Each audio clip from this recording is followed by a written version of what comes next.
The Smith family, Jim, Katie, Max, and Chloe, had always been drawn to the thrill of the unknown. So, when they inherited a sprawling mansion from a long-lost relative, they couldn't resist the allure, even though they had been warned of its dark reputation.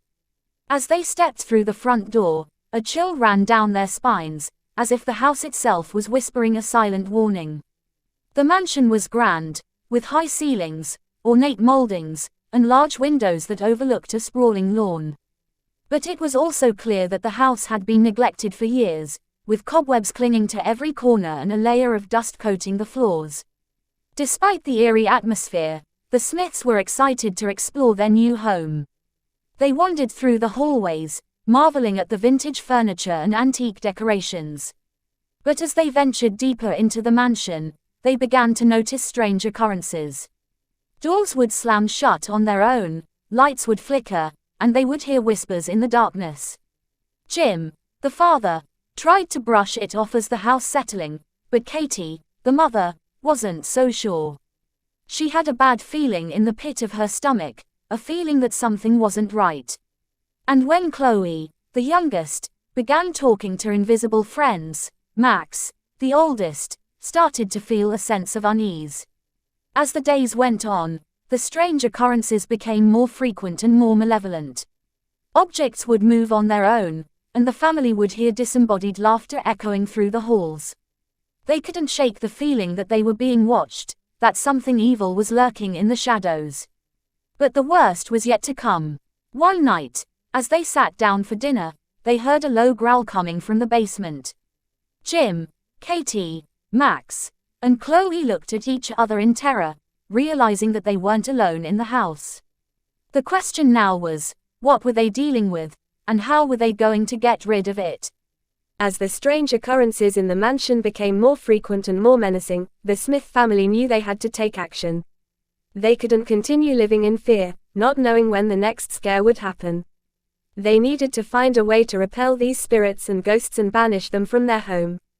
They began by researching the history of the mansion, hoping to find clues about the malevolent entities that haunted it.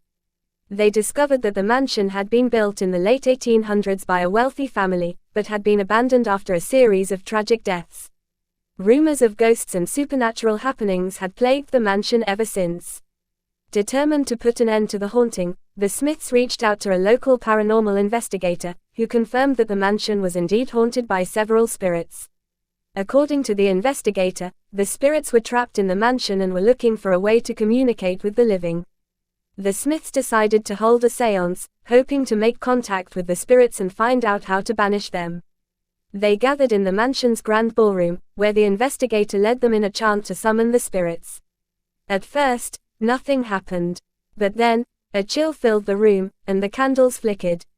A ghostly apparition appeared before them, the ghost of a woman dressed in a Victorian outfit. She introduced herself as Elizabeth, the wife of the mansion's original owner. Elizabeth explained that she and her family had been trapped in the mansion after a fire broke out, killing them all.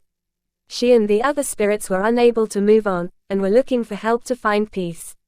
The Smiths were shocked but also relieved to finally understand what was happening. They promised to help Elizabeth and the other spirits find peace and agreed to perform a ritual to banish them from the mansion. As they prepared for the ritual, Chloe and Max began to feel the presence of the spirits in their rooms at night. Chloe would see a shadowy figure lurking in the corner of her room, while Max would hear strange noises and see dark figures in his bedroom. Jim would also see the ghost of Elizabeth, watching him from the shadows. Despite their fear, the Smiths stayed strong and continued with the ritual. They burned sage and recited a chant to help the spirits move on. Slowly, one by one, the spirits began to disappear. Elizabeth was the last to go, giving the Smiths a grateful nod before vanishing into the night. The Smiths felt a sense of relief wash over them as the mansion fell silent. They had done it. They had banished the spirits and ghosts from their home. But they would always remember the lesson they had learned: sometimes, the unknown is best left alone. From that day on, the Smiths lived in peace, never forgetting the haunting they had experienced.